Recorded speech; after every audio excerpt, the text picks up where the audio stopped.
Greetings and welcome to Track versus Track, actually a new kind of track versus track developed by our guest today, Mr. Russ Goerend, returning for his second episode. How are you doing, Russ? There we go. Good. Having a great day. Yeah, absolutely. Summer's almost over. We were talking about that a little bit, going back to work soon, but sad. It was almost the winter time. I know. In the city. I think this is for me, like, Steve Miller Band is like quintessentially summer music. We spent the day at the lake yesterday. It's very like yacht rock, I think, is what Spotify would call it. Exactly. It's very good. Like, heading down to Swing Town. Let's go. So yeah, we had a fun day yesterday. I got to listen to the album again, and I'm ready to go. And you also came up with the idea, because in the past, we have been very album-centric, Matt and I. And I've almost turned my nose up at compilations. And you had the idea, well, why don't we do a compilation? I don't have the compilation. I don't know why I almost held it up. But determine whether the tracks are killer or filler. Now, I think we're all going to have different definitions of what that is. What to you defines killer versus filler? That's a good one.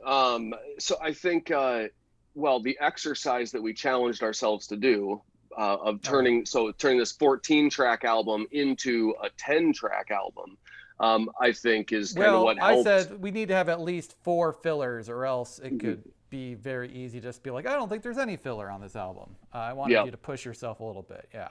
Yes, absolutely. So like that's what kind of challenged me to figure out what the difference was. And I think for me, a lot of that thinking turned into it feels like Steve Miller Band has a few different subgenres, within the Greatest Hits album. They're in little tiers where it's like, okay, these obviously live together, these obviously live together, that kind of thing.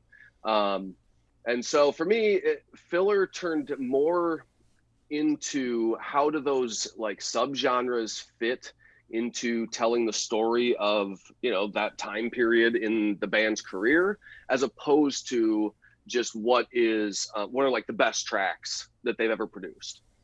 Okay. So to me, it feels like killer is more like what's the best representation of that style, versus filler is more like this also represents that style, but it's not necessarily like the quintessential track there. Interesting. Matt, how did you take it? That was pretty good, by the way. I didn't know that question was coming, and I feel like I just you did very well. Pretty well. You nailed it. Good luck following that, Jensen. Well, I may not even bother, but I will say this album is one that I go back to quite a bit when I want a very compact, concise, overlook of a band kind of at their peak. However, I would be remiss to say that maybe my favorite period of Steve Miller is their 60s output, their psychedelic period. This is when Boz Scaggs was playing for him. I don't know if you're aware of that or not. Boz Scaggs was the lead guitarist for Steve, and they put out other great albums too, going into the 70s. Volume 5, this is a particularly good one. So really, this album focuses on 2 albums with 1 song from the Joker, right? So you got Book of Dreams and you've got Fly Like an Eagle. And so I think in the grand scheme of this album, one that I go back to a lot, like I say, if I really want just an easy, fun, enjoyable listen, I think there is some filler because of the amount of albums they're subjected to create this. You know what I'm saying? It's like they're almost taking half of this album and half of this album and just 1 song from this album, and you get this. So this is not really a greatest hits album in the truest sense of the word. You know what I'm saying? It's more of a best of these 2 albums. So it's a very unusual album, but I mean, it's one of the top 10 all-time selling single records, I think. Number 19. Number 19. Okay. Yep, 15 times platinum. I thought that was crazy. I certainly see more whose copies. Dad? I don't. Maybe what. Whose dad didn't have this tape, vinyl and then tape and then it's like 8-track. Yeah, exactly, absolutely, yeah. And actually, that'd be curious because I've seen the 8-track, but I've never actually looked at the track listing. So presumably, the 8-track only had 8 tracks, hence the word, right? I'm wondering. So maybe that is the killer version of this because they eliminated 6 tracks.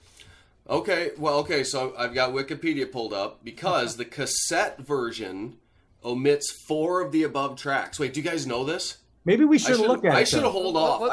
Save that for later, for Yeah, sure. let's look at it at the end. See if, Yep. see if we're in tune or in sync with what the cassette producers did. Yes, exactly. I love it. It is.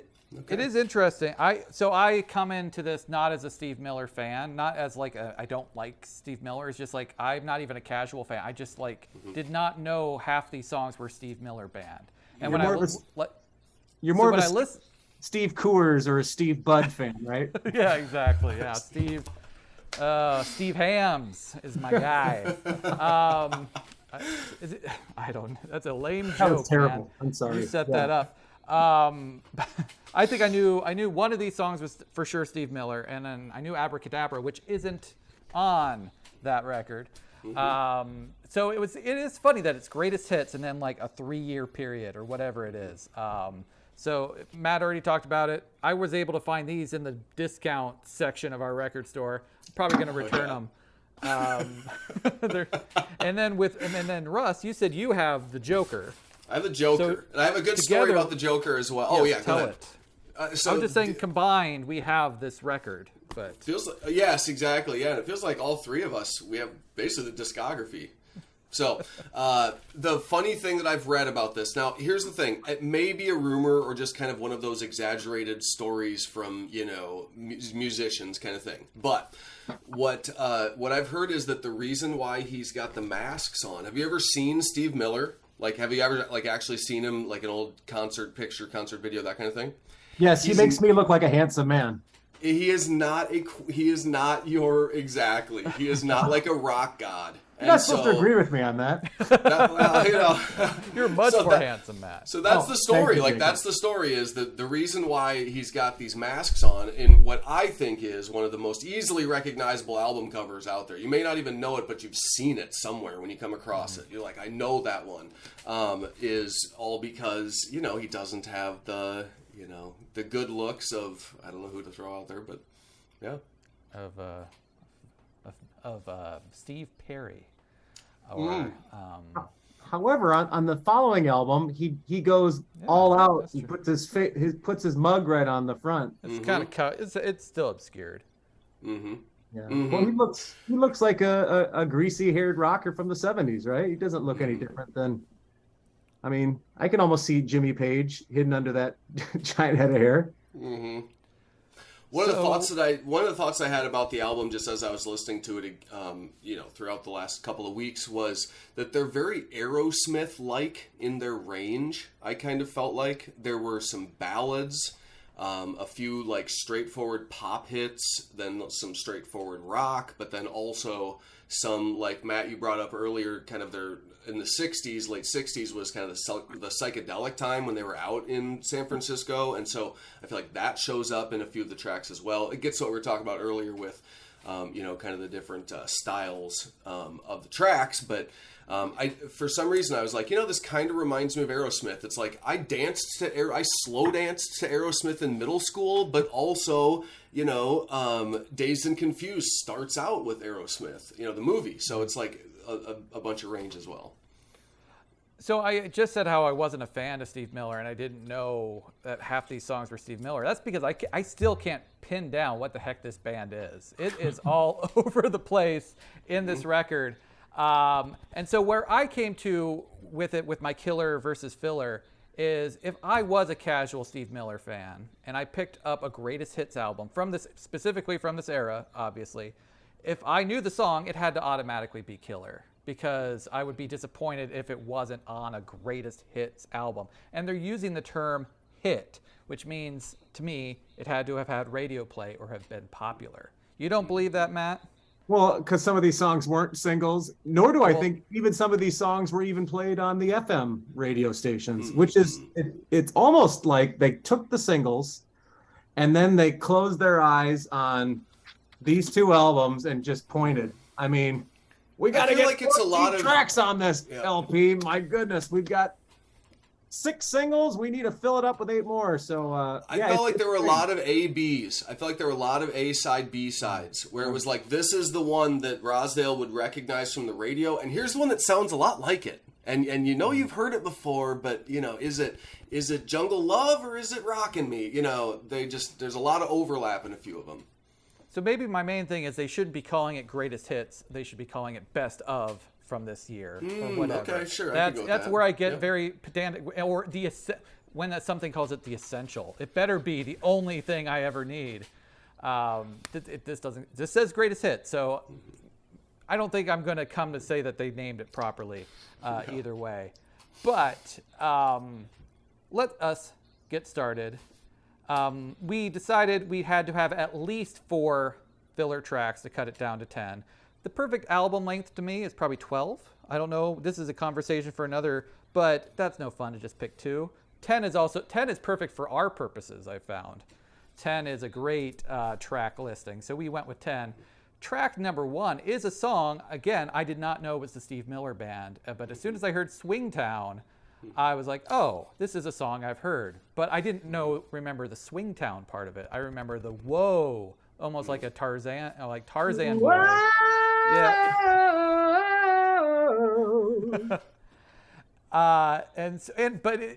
Before it becomes that, I bet this is a top 3 Matt one, because it starts very Who-like, and you like a That's Who. a good point. And then it becomes a really goofy ass song. So this like it starts off with like dong, like that kind of guitar, and then it becomes whoa, and then whoa whoa whoa dance, come on and dance. So cheeseball. So this one takes you on a roller coaster. I was surprised. I mean, I was pleased to learn it was by this band, but it's my 5. Matt, am I right? It's my 5 as well. 5. Me too! Buddy! Perfect 5! Yes! Number 5! 5-star That's great. song right there, ladies and gentlemen. There it is. We're done. Click. Uh, Yeah, it's a 5 for me too. Super catchy. I love the crescendo at the very beginning. It starts off so soft, and I mean, this does not start off Book of Dreams. This is actually song number 4. But for a greatest hits, or as I love that, Jacob, that you called it the best of 74 to 78, because that's really what this album is. It's a great start for this album though, because it starts off, you can barely hear it. It's barely audible, and it forces you to crank it up on your stereo, and it naturally just crescendos anyway. And even if it wasn't for the volume discrepancies, just the very nature of the song has kind of more of a tranquil beginning, and then gotta get down to swing down, and then that bass, yeah. This reminds me a lot of the song by Foreigner, "Come On and Take a Free Ride." yeah, oh yeah. Very similar vibes, and that's just the sign of the times, the nature of when the song was done. But I love this song. I could put it in my top 3. There's about 6 or 7 songs that are all pretty close to that fringe, almost at a 3, but not at a 4 and a 5. So this was at 5, but it could really be at a 4. I don't think it makes my top 3 on any given day, but it could be a 4 on some days. But it's my 5 because we're all in the same brevity right now, apparently. Killer. Are we doing that now? Like each track will. Okay, that's cool. Yes. So, yeah. Yep. So also my number 5, you guys covered it. One kind of unique angle I wanted to bring was 5 is pretty low for a song that we all seem to really enjoy. I mean, this is a good song. Like you guys have said, great way to start the album. I mean, for us, like me and my family, our 5 driving around in our minivan, this song comes on, the volume goes up and the windows go down. That's just how it works with this song. So I'm a big fan, and it's I remember as I was ranking them, I kept thinking, how can this be so far down? But the songs that I have above it, I'm like, that's just kind of where it falls out. Track 2, Jungle Love, not Jungle Love by Morris Day and the Time, but by Steve Miller Band. Starts with some laser zaps. Matt, how do you feel about? I don't know if this is a very how do you feel about the synthesizer of the Steve Miller Band? Well, this era of Steve Miller, if you've listened to, these two albums, there's Moog synthesizers, there's Hammond organs, there's Wurlitzer and Fender Rhodes. Keyboards are all over these albums. I would say, I dare say, even more than, the electric guitar, which Steve Miller is known for. I think the keyboard instruments are the true stars of these two albums. So how do I feel about the synth? I love the Moog synthesizer. I actually have a Korg MS-20, a vintage analog Korg. I occasionally will bring it to gigs. It's pretty cumbersome though, but man, you can't replicate that sound in like an electronic, modern synthesizer. Yeah, absolutely love the synths in this, but I will also say, Jacob and Russ, that this particular song, even though it's synth heavy, it's also maybe the crunchiest guitar. It's maybe the heaviest song too on the guitar. It's an absolute killer for me. It's a top 3 for me, and all I got to say is Love it. This song Russ, makes me killer? think about I am actually, this is filler for me, and I love this song. But for like, and this is one of the things that we talked about leading up to the leading up to the show. Hold on. Your guys are going to be surprised by which ones I had taken out for our new 10. Because I was really trying to represent themes as opposed to just taking, here are my favorites and those are what are going on this new one. I was really trying to feel like if I was trying to introduce somebody to Steve Miller Band, because I feel like this is the idea, right, with this album back then, is like you're hitting the late 70s and it's like we just had these 2 albums come out that are really good. People really like them. Let's put a bunch of them together and sell another version of them. And so I was really trying to think, like, if I was going to do that for somebody and I take 4 out, Jungle Love it crosses, there's a little bit too much overlap for me. And I love this song. Love it. Love the whistle. I think it's like a litmus test almost. Like if you can't get into the whistle, I don't know if Steve Miller Band's for you. I just feel it's like this kind of stuff is you got to be ready for that, and if it feels gimmicky, I don't know if this is going to work for you. It's kind of how I feel about that kind of stuff, the organ and the whistling and that kind of stuff. It's my number 8, which I don't know. I love this song, but I feel like it is my less favorite of kind of this group. Okay, so you scared me. When you said filler, I was thinking it had to have been one of the bottom 4. So I can throw you a bone there, but appreciate it. I don't like the whistling, but it's still in my top 3. I forgive it the whistling. I can forgive it the whistling. I just think it has a great hook, and it's a rocker. And it's not racist. I was worried it was going to be racist, and as far as I can tell, not racist. Track number 3 is one I've heard on the radio a lot, so I had to give it a killer designation, though I don't quite like it. It's called Take the Money and Run. I like the drums more than I like the lyrics. And this is where it bugs me on a lyrical thing. I don't like any song. This is going to become one of my things that starts with, this is a story about... Jack and Diane! Yeah, it takes me there. Don't care for it. I mean, it's fine. It's an okay song. I'm just like, if I like 8 other tracks more than this, but because it was a song I've heard a lot, I feel like it has to be a killer track based on my rules. Sure. But I don't know about your 2 rules. Matt, me? This is top 3 for me. This is top 3. And I happen to love, that's one of the things I love about it is, again, I think Steve Miller Band, one of the things I appreciate about Steve Miller Band is that, like, Steve Miller himself, but also the band, they just do things a little bit differently. And for that time, I feel like they weren't just like, this is the sound that we make, and we're going to make it as much as possible, or these are the stories we tell, and we're going to tell those same stories in a little bit different way. And so that's what I like about Steve Miller Band is that they do kind of some weird things every once in a while, like tell this story about Billy Joe and Bobby Sue, and it's like, my kids just love following along with the story, and just kind of like explaining the lyrics to them and that kind of stuff. So, and also it's just a great song. I like the lyrics, which bumps it up, but then also just the groove. It's just a great beat. It's another great driving song, just windows down, driving around. So Yep, it's top 3 for me. Yeah, this is a killer track. It's not in my top 3. It's just right below. It's number 4.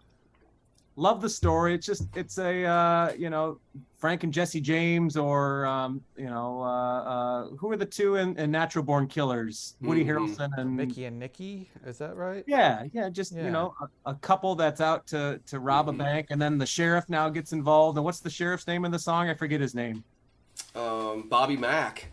Yeah, and you know what this song reminds me of? Because you've got the first verse about not Jack and Diane, about Billy Joe and Bobby Sue, and then you got the second verse about the sheriff. It reminds me a lot of the song "Get Back" by the Beatles, where you got 2 verses about different people, or you've got Eleanor Rigby, 2 verses. You got the Father Mackenzie in the second verse, and I just like that you get a glimpse of this other character, and then of course our heroes at the end, they get the money and they run, right?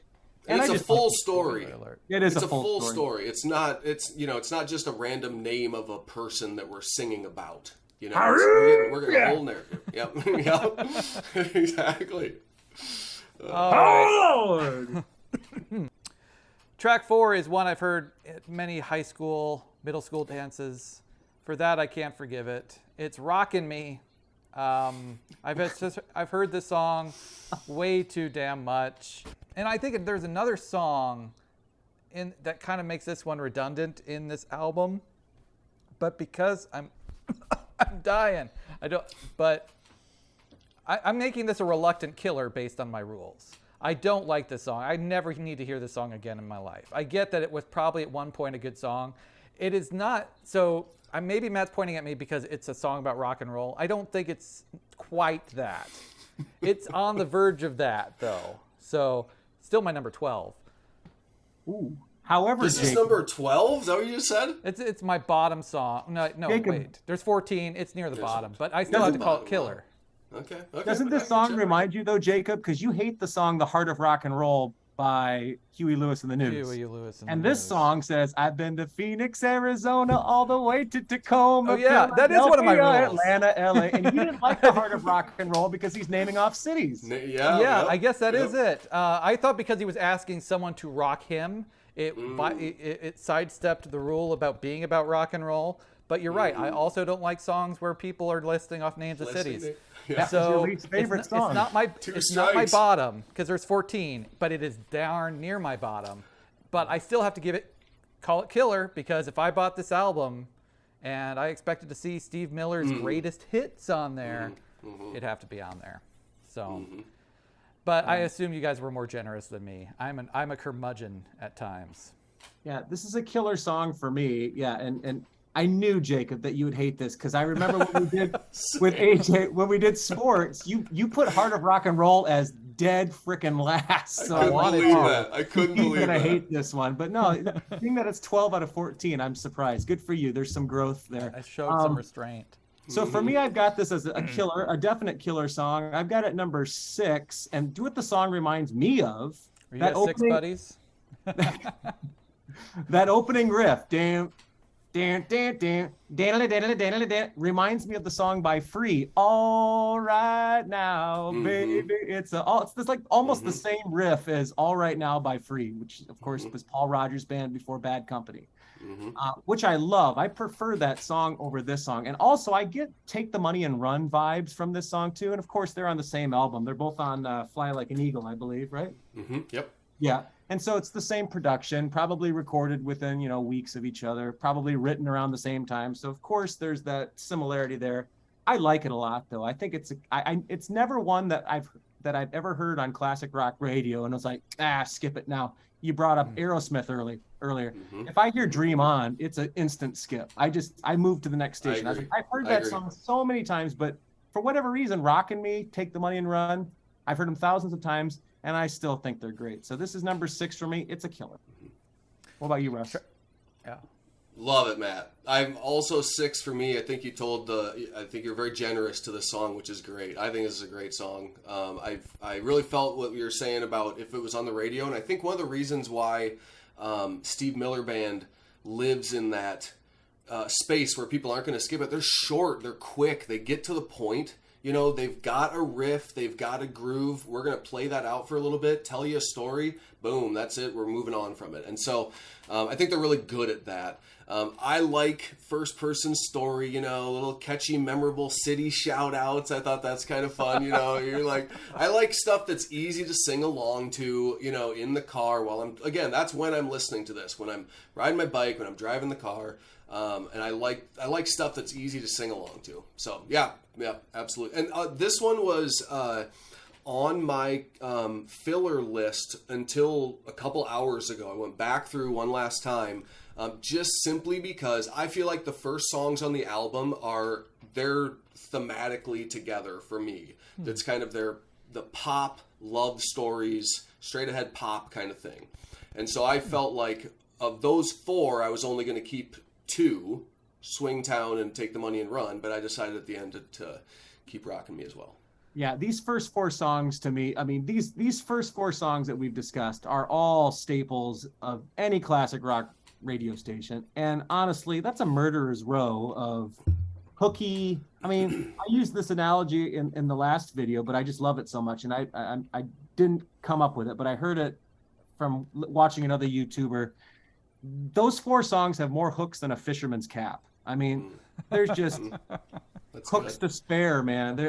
And they're short and concise and sweet. Yeah.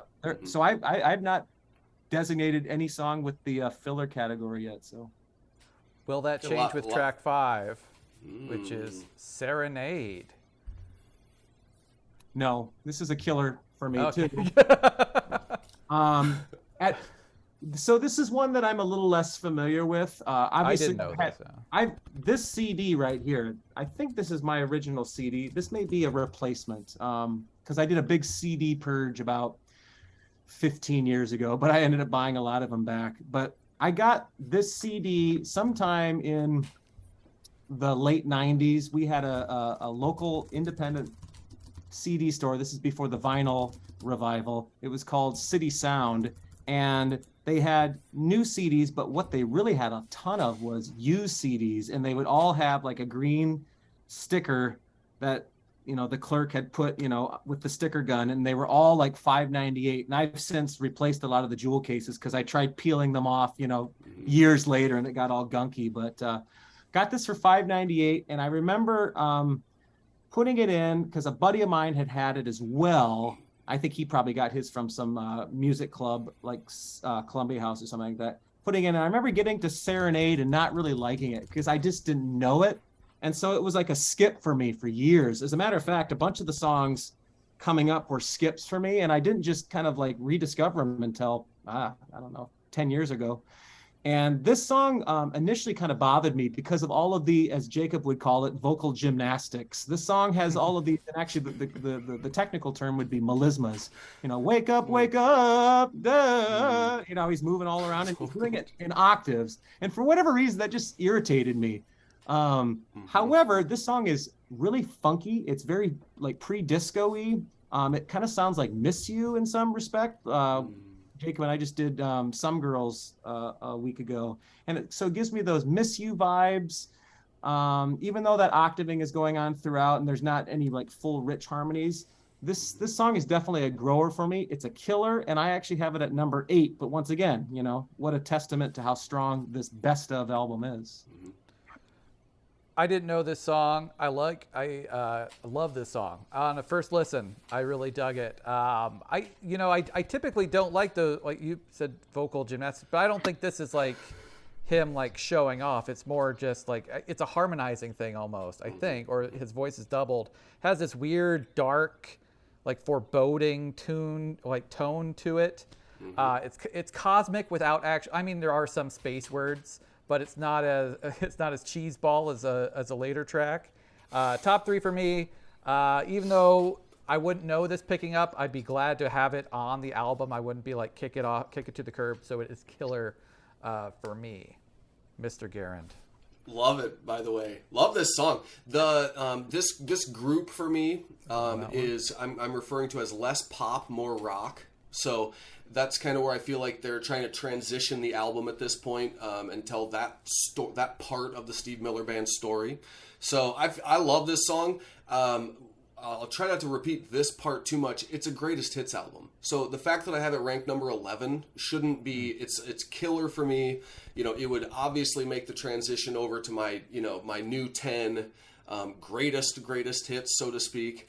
But I've still got it all the way down at 11 just because I really like this band and they've got a bunch of songs that I'm really into. So, but I really love the driving groove. I think it shows the range vocally, but also just musically, and how it's not all going to be the very poppy stuff from the first four tracks. Great song. Track 6, True Fine Love. Russ, kick that one off for us. Sure. This one is going to be filler for me. This I for some reason I wouldn't move this one over to the new album, and I don't know. I've got it at number 10, but I think that's more just trying to be generous because I think it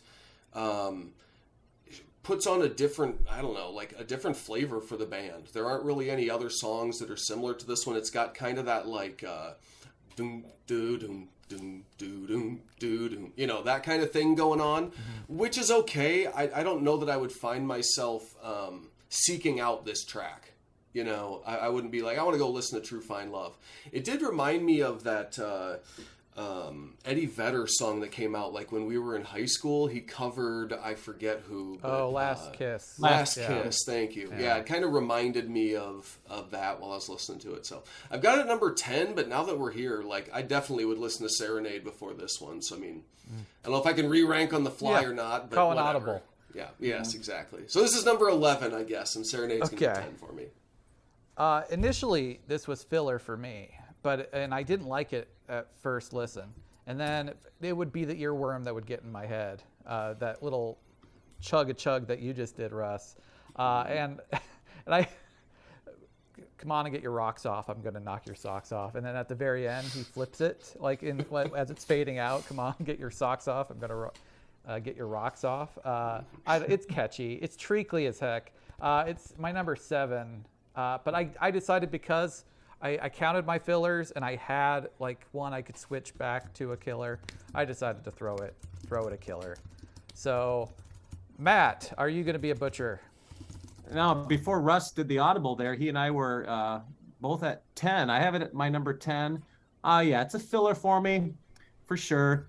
One thing I like about the song is, other than the part that you guys have been talking about, the bum ba bum ba ba bum, I like how it speeds up in tempo going into the chorus. That I think that's pretty cool. So you've got the tempo change that occurs throughout. Yeah, clever lyrics, great bass playing on this song, by the way. Really, particularly when the tempo gets faster, that bass just do do do do do do, and when Steve takes a guitar solo in there. In between the second verse and the third verse, which is just a recapitulation of the first verse, right? I love that bass player, that bass sound, and I'm actually listening to that more than I am the guitar. So yeah, it's a perfectly inoffensive song, but it's filler for me. So I have it at number 10. Right. It's making me think a lot about what you talked about earlier, Jacob, just the idea of greatest hits or best of, or like the essential. If this were like the essential Steve Miller Band 74 to 78, I feel like this has got to be included because it's one of those songs that it's like, oh wow, I didn't know that they wrote songs like this. But if we're ranking them, we're talking, do we really like them or not? Are they killer filler? Yeah. Next track is called The Stake. It's a bluesy rocker, but pretty generic bluesy rocker in my estimation. So I have designated it as filler. That's all I got to say what about number? that. What number? Shoot, good catch. I have it at 13. So near the bottom, not the bottom. I wonder if we all have the same bottom, like the least essential track on the album. It wouldn't surprise me. It wouldn't surprise me either. I don't think we do. I bet Matt likes that track. Yeah. Tell us a little bit more about The Stake. I sent you guys Joe Walsh's Life's Been Good to listen to, and I purposely didn't tell you exactly why, because I thought it would be pretty obvious. Thoughts on that kind of comparison? See, I don't get the comparison there as much. Yeah, I figured that was the angle that you were going for, but I think it's more of the intro and not so much the song of Life's Been Good to me. Because when he you know, I don't get the steak from that, but I get the steak from the preamble of the song. Yeah. Right? Yes. So I have this as a filler as well, because to me, yeah, as Jacob said, it's kind of a generic blues song. And going back to our buddy Huey Lewis, this song gives me the what's the one that AJ said he covers in his band, that do up. How Bad good? is bad. Yes, bad is bad. Yeah, this gives me a bad is bad vibe, and it's not as bad as that, right? But yeah, it's a perfectly fine song. I just don't think it's essential. And you know, Steve Miller does bluesy stuff on a lot of these tracks, but this one is just straight blues. There's nothing else that's remarkable about it. So I have it at number 12 and as a total filler. Well, I appreciate you sharing us that track, though, even though it made me listen to an Eagle, which I will hold again. Oh, was it? So, okay. Okay, so I have this as number 7. I'm a big fan of this song, which this is great. That's why we have these conversations. And one of the reasons why I sent you Life's Been Good is because I hear Life's Been Good on classic rock radio all the time. In my opinion, way too much.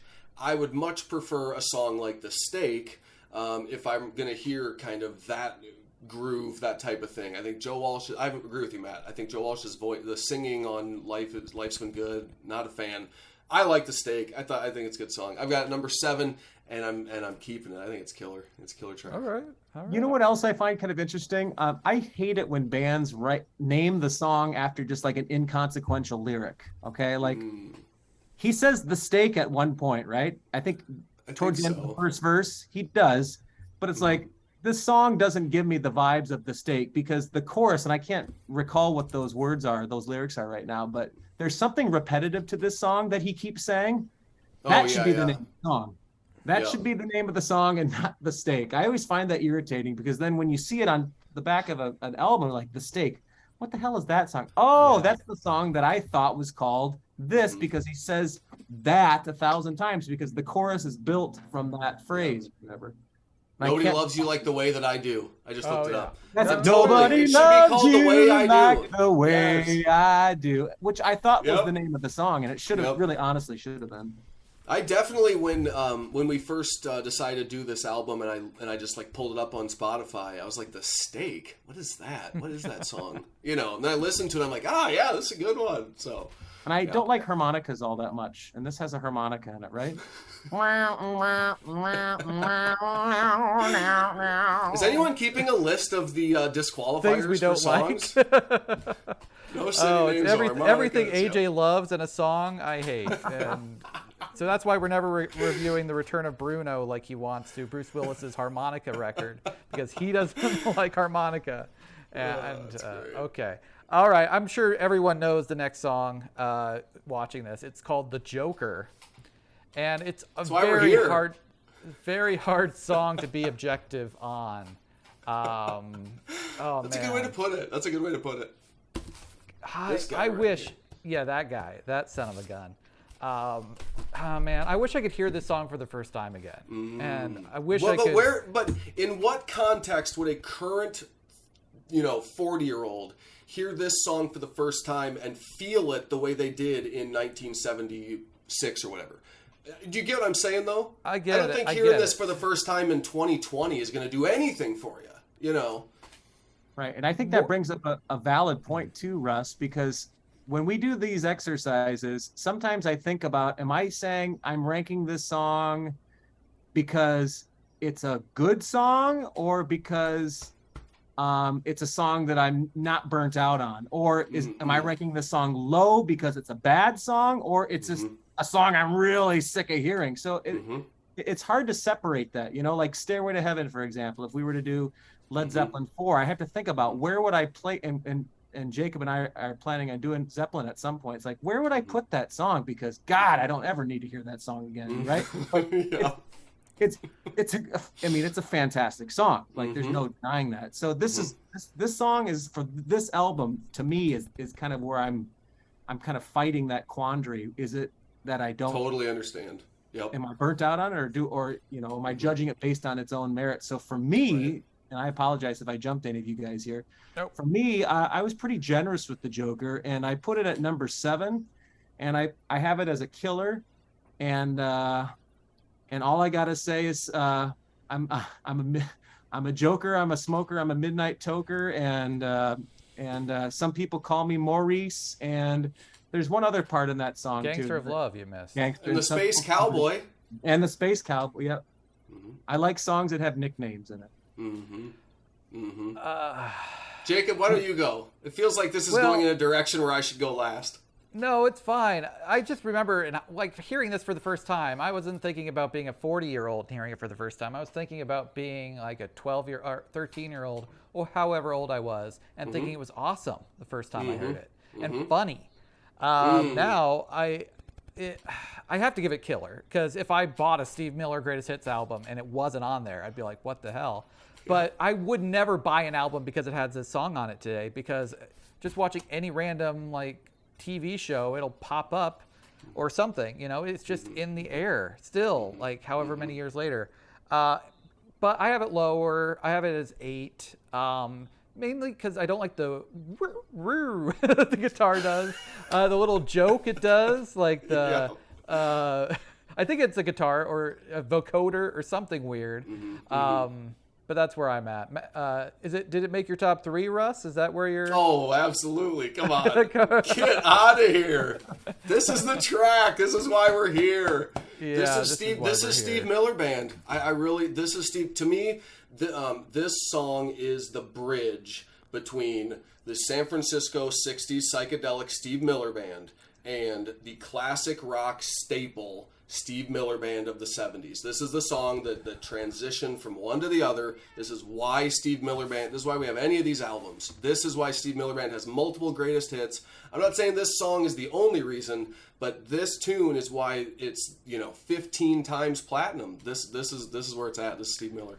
I think somebody who is, there's nothing sarcastic about the song. He is the Joker. Some people call the guy Maurice. I mean, that's just all there is to it. So he's just telling you a story about himself. He is the space cowboy. He's kind of letting us know, like, here's what's coming. Get ready. Really, I'm gonna do some stuff that's a little weird. Thank you for bringing that up. That lyric right there. See, this might make my top 3, but that lyric is so unforgivable to me. Really like your peaches, wanna shake your tree, and then it continues on with the cringeworthy stuff. I love it, love it all the time. Woo! I totally no way. I can't let you get away with that. You got to put yourself in the middle 70s. You're a 17-year-old. You're driving around. You are just like, this is it. Back then, I think we were much less like self-conscious. I don't think they thought about how this kind of lyric would be cringy. It was like, no, that's what's going on. Really love your peaches. Want to shake your trees. Let's go. Yeah, and I'm not a lyric guy either. And honestly, this is a killer song, and it's a testament to how killer the song is, because it's the only song on this best of album that didn't come from these two, right? So it's like it had and let's bring this point up too. This is Greatest Hits 1974 through 1978. This album came out in 1973. So this album is incorrect. No. It's like, wow, we can't leave out the Joker. We got to put it in. If I'd known that, being a pedantic, if I'd known that. Hey, okay, so let me ask you an interesting question. Or maybe we don't all agree on this, but the Joker is, it's got to be their number one hit, don't you think? As far as recognizability. Their most recognizability. Well, that or the next one, yeah. Yes, totally agree. What is it doing at track number 8 on the album? Thoughts on that? Thoughts on the placement? Well, I think, for me personally, I think it's the Joker's at number 8 because it's in the middle of the album. It was either going to be 7 or it was going to be 8, and I think that's like the song, like you said, was the most popular, the most well known.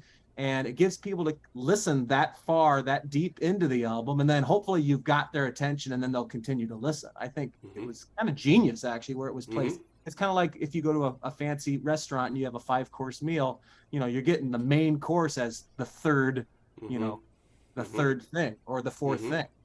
Absolutely. Okay, so here are my thoughts. I'm sorry, Jacob, go ahead.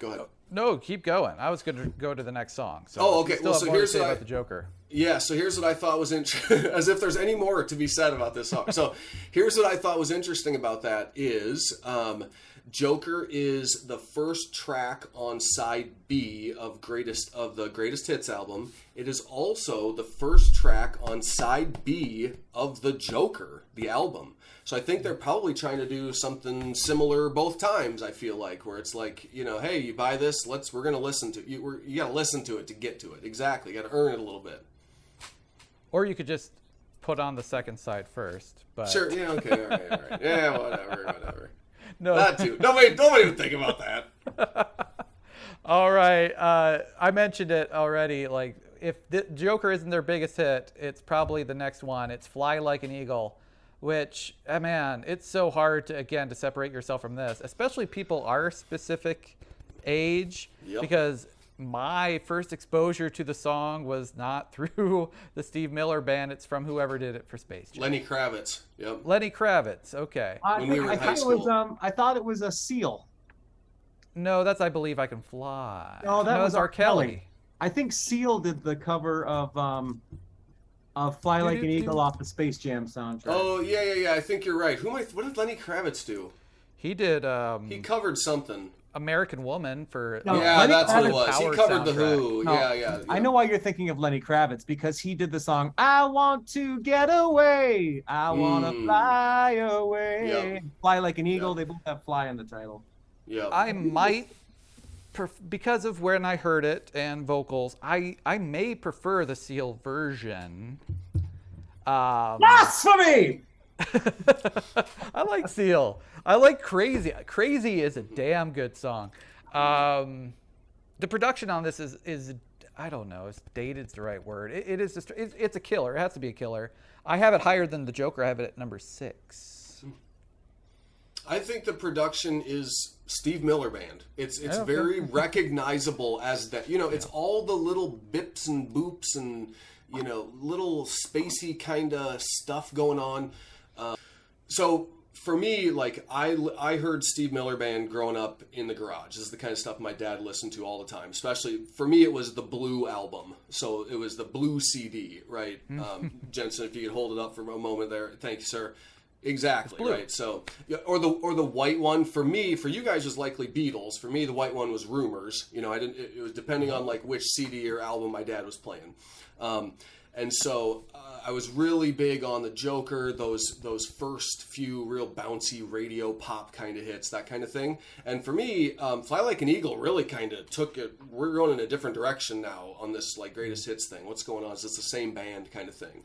So it took me a little while to get into it, but it feels the most musically adept, so to speak. I'd be curious your thoughts on that. I feel like this is the band at their most. I don't want to say most musical, but most talented. They're kind of showing themselves the best, so to speak. I 100% agree with you. And I love the anecdote too, because like I said, I go back not as far as you, Russ, but when I got this in the late 90s, I loved those early pop ditties.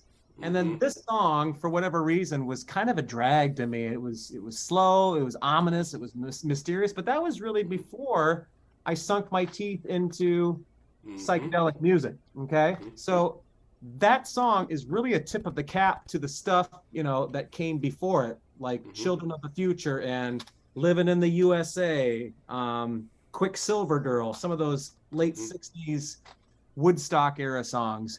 And we have this coalition in the town that I live in.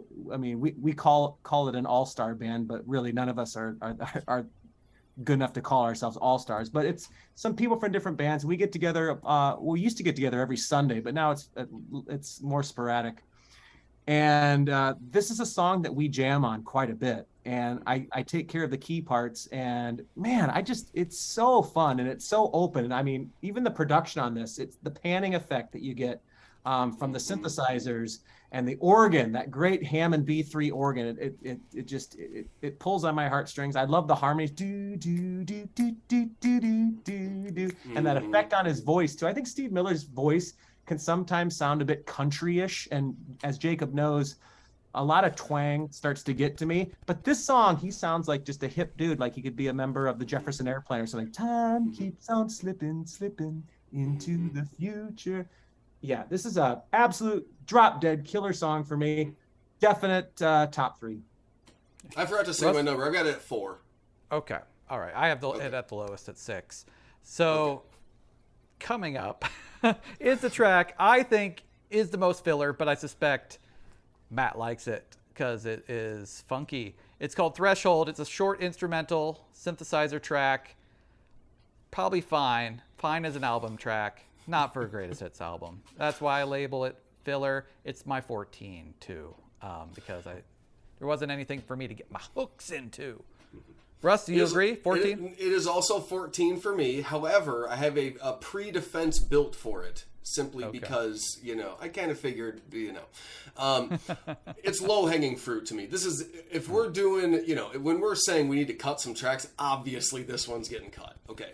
But I would like to defend the Steve Miller Band's instrumental interlude subgenre for just a moment, because at some point, take a listen to Space Intro. I mean, that's an easy it's an easy one to swap in. But take a listen to Space Intro.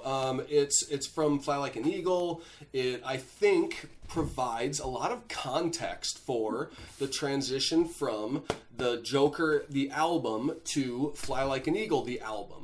I think Space Intro really kind of shows, like, we're going somewhere else here. Kind of get ready, Not everything's going to be like it was on, on the Joker. And so I would suggest listen to Space Intro sometime and don't give up on Steve Miller Band instrumentals altogether. It's fine. It just for a greatest hits album, you don't put in a little inners. It's like if a rap group decided to put a bunch of skits in their greatest hits album, and those are the worst parts of any hip hop album. So I wouldn't want them in my greatest hits album. That's why I'm getting a greatest hits album. Matt, where does it rank for you? Well, I don't have it at last, but I couldn't, with good conscience, put it anything less than the penultimate track. I have it at number 13, and yeah, as Russ was saying, putting it last was low hanging fruit. And so there is one song that I absolutely hate on this, and it could be somebody farting into a microphone for 20 minutes, and I would have put that ahead of this song that is my last place one. And so that's coming up. But I think it's a fine introduction. I wish they had just put it as the same track as Jet Airliner, because it's the introduction to that song, and I don't find it to be. That makes sense. Yeah. Well, and the thing is, it's not even that impressive. Like, instrumentally, it's cool. There's some synth and bending of the pitches and stuff like that, but it's not like Foreplay on the Boston album. Foreplay is an amazing introduction to. It's been such a long time, right? Yep. But this is just kind of cool little effects thing, and it's not really all that impressive, but it's totally not offensive by any means. And there is one song on this album that's offensive, but it's filler for sure. I wish they'd included it with Jet Airliner, but it's my number 13. Totally agree. I just wanted to say quick, I would never skip it if it was in front of Jet Airliner. I think it would complete that. So, but I get it, because I mean, Jet Airliner, we're going to the next one here, but they're trying to maintain Jet Airliner as pretty easily radio poppable kind of thing. Where's Jet Airliner for you, Russ? Top 3. Love Jet Airliner. Love it. Love this song so much. And one of the things I like about it, which I think might, maybe some people don't like, is I love the rhyming and how he turns that very end of Airliner into like a Jet Airliner kind of thing. I like that. So yeah, I'm a big fan of this song. I just think out of a lot of similar songs on the album, this one is the best of that kind of theme. when I was talking about Rockin' Me being redundant because of another song, it's this song. Yeah. It's still not my top 3. It's my number 4. I had no idea it was them. I had no idea what the song was called because I could never understand what he was saying when he said jet airliner. I thought it was North Carolina for the longest time. If you were to ask me to sing it, I had no clue. But yeah, this is killer. It's a good song. Good song. Matt, you've already been nodding your head. Top 3 for sure. Yeah, this is actually probably the song, other than the first few tracks when I got this album, there was some skips, and then I would hit, including Fly Like an Eagle, which obviously I put in my top 3, so I love it now. It wasn't until I got to Threshold going into this song where the album really picked up again for me. And I think for most of my life, this was actually the song when I would make my mixtapes, and you guys did that, I'm sure, too. Mm-hmm. I would have this on with Threshold, would have it on every single mixtape. I love the this is one of the, other than the song The Joker, which has great harmonies throughout. I don't know if we ever mentioned that. This has amazing harmonies. I just absolutely love it. It's power packed, full of guitar and vocal harmonies, and yeah, I just absolutely love the song. Obviously, you look at the title, Jet Airliner. That's a pretty stupid name for a song, and I'm sure the lyrics are pretty stupid too. But it's just so funky. It's so infectious, and besides Jungle Love, it's probably the most rockin', right? Mm-hmm.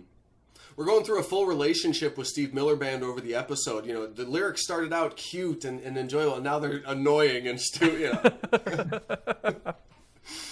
It's going to continue. Don't carry me too far away, Russ. Yes, exactly. Yes. Track. Where am I at? So this would be 14, 13, 12. 12. Dance. I think. Dance. We're on, right? Yeah, I was just trying to find out the number. Mm-hmm. Track 12 is Dance. I'm really Matt Smart. I'm like, which track is Matt gonna hate? It's either this or the next one. Is it this one, Matt? Is it this one? Feel free to bleep this out, but this song starts off, so I told you my history with this album, that Jet Airliner song, love it. And it would go right into, my grandma, she's 95, she keeps on dancing, she's still alive. My grandpa, he's 92, he loves to dance and sing some too. I don't know, but I've been told. Yeah. Oh my God, I hate this song. As a matter of fact, I used to make mixtapes for my enemies too, and I would put this on. Seriously, the way he sings this song, and it's just this stupid hillbilly jug band type song, and it's I don't know are they being serious? Does he think this is like a good song? This is where I'm like, I don't know what the Steve Miller Band is at this point. With these last few tracks, I'm like, what happened to what is this band? I've never heard this song on the radio before, which just goes to show they said, we need one more song, and they went, oh shit, it's that one. Oh well. I'm sorry, you got to bleep out a couple times there, but oh my God, I hate this song. This may be the worst song written in 19. Oh gosh, this is on The Joker, isn't it? Oh no, excuse me. This is on Fly Like an Eagle, right? Yes.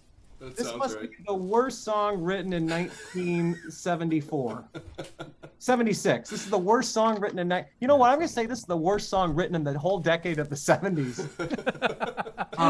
Steve Miller's parents should be absolutely ashamed that they have conceived a child that would write such horrible lyrics. Yeah. God but have not his grandparents. His grandparents are happy about it. That's all I got to say about that. Okay. This is number 9 for me. This is number 9 for me. All right. And I'm bringing it along. I'm bringing this one to the new Greatest Hits album, too. It's a killer? I think that this... I realize I've said this a few times, but I don't think you can tell the story of Steve Miller Band without something like this showing like this is who they are as well. I don't have a lot to say to defend this song besides my kids like it, and I think that's maybe why I like it. I was skipping it, and then they started saying, "Hey, what happened to the grandpa and the grandma song?" So we started listening to it again, and I'm driving you to drink. I'm sorry. That's not Number gonna be able number to- 9. Jacob, what are you thinking about this one? I have it as 10. It is annoying. I mean, I have it, but I have it as filler for sure. It reminds me of the Avits, which isn't always a good Yes. thing. Agreed. But I could see them cover this, and it would feel more at home on one of their albums than one of this, or than this collection. So I don't have much more to say about that. Matt, what do you I know think- about Kick Drum Heart? You know that song? If it Avett sounds Brothers? anything like Dance, Dance, Dance, I'm not interested. It does. It's garbage. I hate that song. So I know how you feel. I feel as strongly as you do, but about that song. So They say, love at first listen. That was hate on first listen. mhm. And I've tried. I really have. I mean, throughout the last couple weeks, I've listened to this thing from start to finish. I know Jacob a lot of times randomizes or mix up the songs. I usually just listen from the first song to the last song while I'm biking. And every time that song comes up, I just roll my eyes. I'm like, because it's not boring. It's not like, we had to do an album a couple weeks ago where the song was, oh gosh, it was like 7 or 8 minutes long, and it was just boring. And it's like, oh my gosh, I just have to skip this. I can't get Or like a through it. 28-minute noodly jam Oh kind yeah, of. right. Or mountain. Yeah, right. Exactly. This is not long enough to be boring. It just sucks. It's just an awful song. Well, I have nothing else. I I apologize. No, yeah. second to last. I was hoping it wasn't one of the. Well, I was hoping it wasn't one of these two that you hated, but not this one. Wintertime is the next track, which I think is an okay song, and it would be a fine album track. It's slower, has good harmonies, maybe a little bit of a sitar, or maybe I'm just imagining sitars because Matt and I just talked George Harrison. But I ultimately had to give it the filler designation at my number 11. I've got it filler at 13. Not a fan. Weird. Nothing memorable about it. I don't know. It kind of feels like the Yardbirds. Kind of feels like it doesn't feel like Steve Miller Band to me. It's not something I would play for someone to say this is Steve Miller Band. I think that would confuse them more than anything else. So I think like even more than some other songs that are on the album to show range, I think this one, that's why it's here. Hey, we can do this too, and Yeah. Doesn't need it's yeah. And what The is this op- band? the Is what op- I'm yes. asking at this point. Yeah. What is Yes. what is this? This 60s sounding harmonies thing. Matt might like it though for that reason. Well, I mean, I've given a lot. I've already given my top 3, so it's not there. It's actually number 9 for me. However, it's the strongest number 9 I think I've ever placed on any of these track versus tracks. And I think a lot of it has to do with where it is on this album. I can't separate where it's on this album from this album. It's in between Jet Airliner and Swingtown, and it's that perfect little break. And it's got the synths that go along with it that kind of hang over from Threshold. And for a ballad to have kind of like this Moog synthesizer sound kind of going underneath, in the wintertime, when all the leaves are brown in the city, it just creates this really tranquil middle section to Jet Airliner and Swingtown. And how Swingtown starts soft, right? And works its way up. It's like the perfect handing of the baton to it. So for me, is it a killer or is it a filler in regards to this best of? I mean, I like it so much that I can't call it filler. So I'm going to call it killer, but at number 9. I like it. Closing out the album, why doesn't Russ tell us about Wild Mountain Honey? Wild Mountain Honey, this is a weird one too, I feel like. I've got this at number 12 for me, kind of toward the bottom. I don't dislike it, but I don't necessarily love it. It goes on a little too long, 4 minutes and 51 seconds. You know, for what we're used to from Steve Miller Band, you know, I mean, Dance, Dance, Dance, for as much as maybe we don't like it, 2 minutes and 19 seconds, you know? So I just felt like Wild Mountain Honey, he missed his usual storytelling by taking the story, telling it, and getting out. And I feel like this is a little more drawn out kind of thing. Kind of like what I'm doing with my explanation of it. Yeah, I I don't- have it. I'm sorry, Jacob. I have it. No, at, no, go ahead. I have it at number 11. It's a filler, particularly on the heels of Wintertime. Like, they're similar songs, right? They're both ballads. They both have little psych touches to them. They both have kind of futuristic Moog synthesizer sounds to them, which is unusual for a ballad, right? I don't like the song so it would probably be a little higher from where I have it at number 11, but there's one unforgivable part to it that I just hate. So the first verse, he's singing, "Come on, mama, come on, sister," right? In that second verse, he goes, "Come on, papa," and he like digs into his voice. "Come on, papa." He digs deep into his voice with all that gravel, like he's trying to be Louis Armstrong or something. "Hello, Dolly." I don't understand what he's doing there. And it's so phony baloney. Like, dude, you're not that soulful, okay? You're from what, Madison? Isn't he from like Milwaukee? Sounds right. Yeah. Yeah. He's from he spent a lot of his time in California, but come on, Papa. I don't We even gotta have some of remember that Wild Mountain honey. Yeah, I just hate that. I part. just thought this track was weird. It has like an Indian rhythm to it. Has chimes in it. The synth comes in weird places, but I kept coming back to it maybe, and it ended up in my top 3 somehow. I'm looking, I was like, why is it my number 3? I kept being like, oh, it's too late now in the album to like swap it with Jet Airliner. I guess I let Russ do a swap, but I'm driving mad to drink. I think if I had to do this again, I would definitely put Jet Airliner in there and move Wild Mountain Honey somewhere. But I'm wherever I was when I made the list, wrote it down, is what I'm gonna stick with. So I gave it Killer because it's weird, and at this point I'm like, hell, if I picked up this album, I'd still be going like, what is this band? And then end it on. It felt like a good place to end it, honestly. Yeah, that's where I am. Let's end with Russ. Matt, remind us what your fillers were. All right. So the 4 fillers that I had were Dance, Dance, Dance, Threshold, The Stake, and Wild Mountain Honey. And I guess I had another filler. How many fillers were we supposed to have? Were we only You supposed could to have a minimum of 4. Okay, minimum well, of 4. I had True Fine Love. I guess I had five fillers. My number 3 is Jungle Love.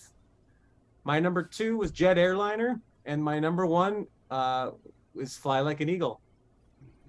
I had The Stake, Threshold, Dance, Dance, Dance, and Wintertime as my fillers.